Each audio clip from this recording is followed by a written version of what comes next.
Welcome to the Sandals Palmcast. Sandals Resorts are the experts at crafting 5-star luxury escapes throughout the Caribbean. Our award-winning Palmcast takes you inside our Caribbean playground with exclusive insights and stories you don't want to miss. Come explore the future of luxury-included travel and the best of the Caribbean. So kick up your feet, get some shade. This is the Sandals Palmcast. Welcome back to another episode of the Sandals Palmcast, and we are joined by Executive Chairman Adam Stewart and Heidi Clarke here. We're all talking about the Power 15, Sandals Foundation, 15 years. Does it seem like it's been 15 years, you guys, or does it seem longer? No. Well, my hairline's not the same anymore. It's extraordinary to just see, this is one of these things that you just don't keep score of time, and you turn around and say, my goodness, look how long it's been, look how much we've achieved. Some of the work that you guys have done, the Power 15, Heidi, I want to toss to you. There is so much in store for this special milestone year. It's probably a lot to unpack just for this episode of the Palmcast, but can you give us some of the highlights and what we can expect for the Power 15? Sure. So for us, everything that we look at now is how are we doing things that are sustainable? And so we've been working in schools when it comes to water catchment with great partners like Coca-Cola, and working with entrepreneurs and farmers, just looking at how we're investing in local. And that's the same when it comes to renewables. So this year, very exciting, Power of 15, we're looking at solar energy in schools because, of course, we are the Caribbean. We have the beautiful sunshine. How are we utilizing it, to the ability to improve education and education outcomes for children? So electricity in some of the islands that we operate in is very expensive, and a lot of the schools that we work with are in very rural areas. So we figured, wow, what better way to offer children an environment that they have computers and technology, but they have the power to power those computer labs. So this year we are focusing all on getting power into schools and doing it in a sustainable way. So it's about putting solar panels in schools, and the more we get our guests and everybody involved in the Power of 15, the more schools we can facilitate. Look, this is a tremendous undertaking. And when you think about the resource of the sun, right? As you mentioned, the Caribbean. How do you guys find these projects? How do you decide where we're going to start? And then how do you tackle getting the solar power? I mean, how does this all begin? Walk me through it. So I think that we always look at where are the gaps. We're always looking at the sustainable development goals. How are we aligning with those? And then we're looking at national agenda. So it's never about us going into a community or into a school to say, this is what's going to work here. We bring the right partners and the right stakeholders to the table, and we work from there. So we get into the communities, we find out where the gaps are, and then we see, okay, do we have international partners that align with that? So we get solar panels donated, we partner with people for batteries. It just depends on the specific project, but it's really, at the end of the day, all about partnerships. And that's how we make it work. And then, of course, when these projects come to us, because there are many, and they come from all different angles, whether it's our team members who are the eyes and ears on the ground in the communities, or our partners, or government that's working along some agenda that we align with because we recognize how it's going to empower people. It is then for us to do the due diligence behind the project, because that's most important, and then, of course, take that to our advisory board, who really, examines everything behind and how much impact it's going to have and how many people it's going to impact at the end of the day. Well, and Adam, you mentioned earlier, that this started long before the 15 years. Your father didn't really talk about some of the things he was doing. He just did it because it was the right thing to do. But really having the conversation is because your guests are saying, how can I help? Yeah. What can I do? These are folks who love the Caribbean, who have, whatever their personal, beliefs are or feelings, whether it be environmental or education, and they want to say, what can I do?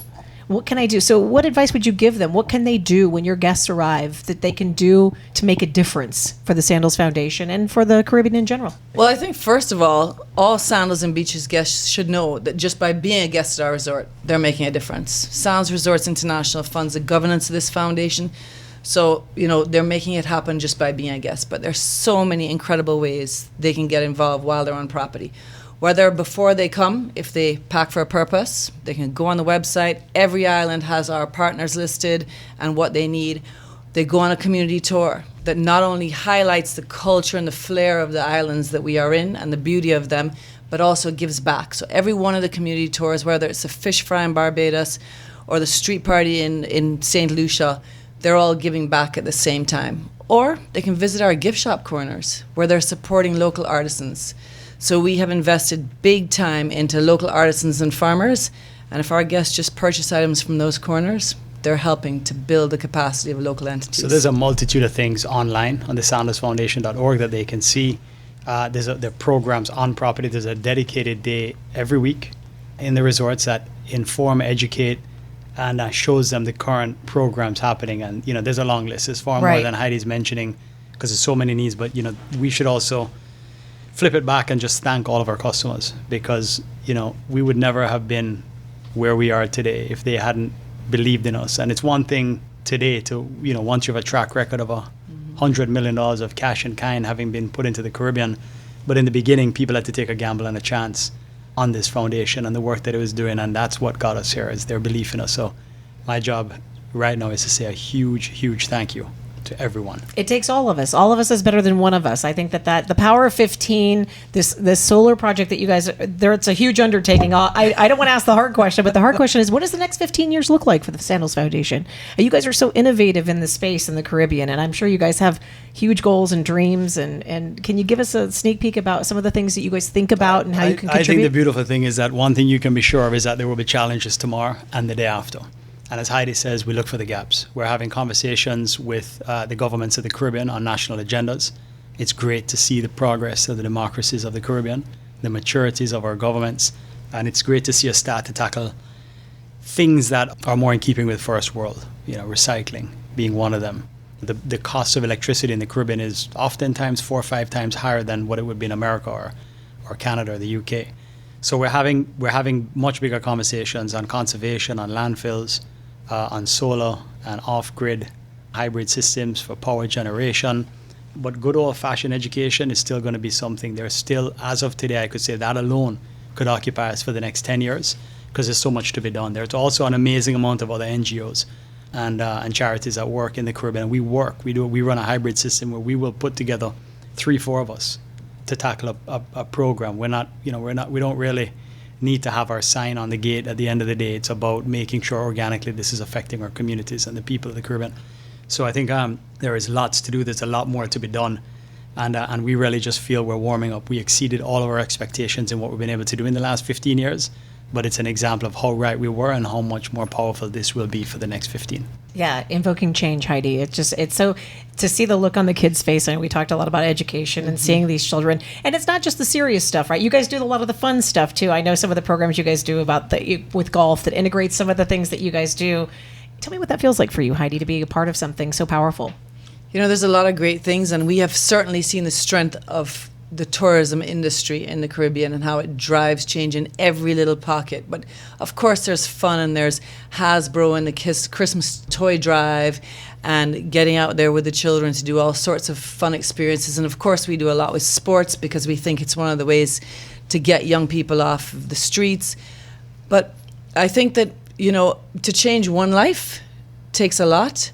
But when you are able to, as Adam said, education that underpins everything, you change one life, you change the generations that follow it. So when we have young people that come through our scholarship program, and you have somebody, a doctor who has won the Queen's Award and has now started her own foundation in her little community trying to see what she can do, to me that says it all. Success breeds success. It does. And Sandals provides and beaches resorts the world's greatest holiday experience. So nothing we do is designed to be dreary.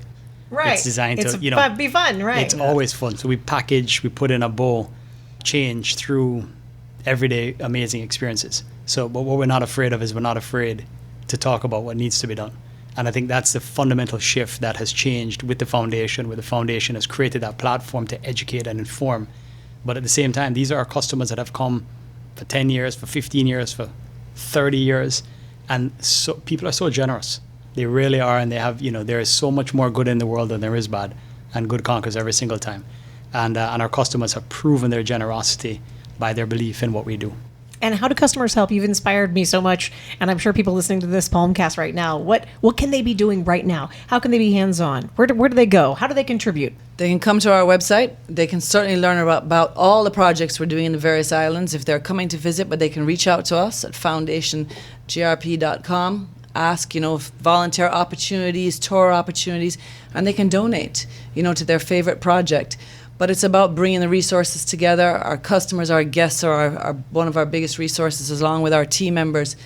It's with their power and with their love of the Caribbean that we are able to do what we do. Congratulations on 15 years, the power Thank of you. 15. Heidi, Clarke, Adam, Stewart, thank you for joining us on today's Sandals Palmcast. Here's to 15 more years of contributing Happy to the birthday. Caribbean. Indeed. Cheers. It's amazing. Thanks so much. Thank you. Don't forget to subscribe to be notified when the next series drops. And remember, love is all you need because everything else is included.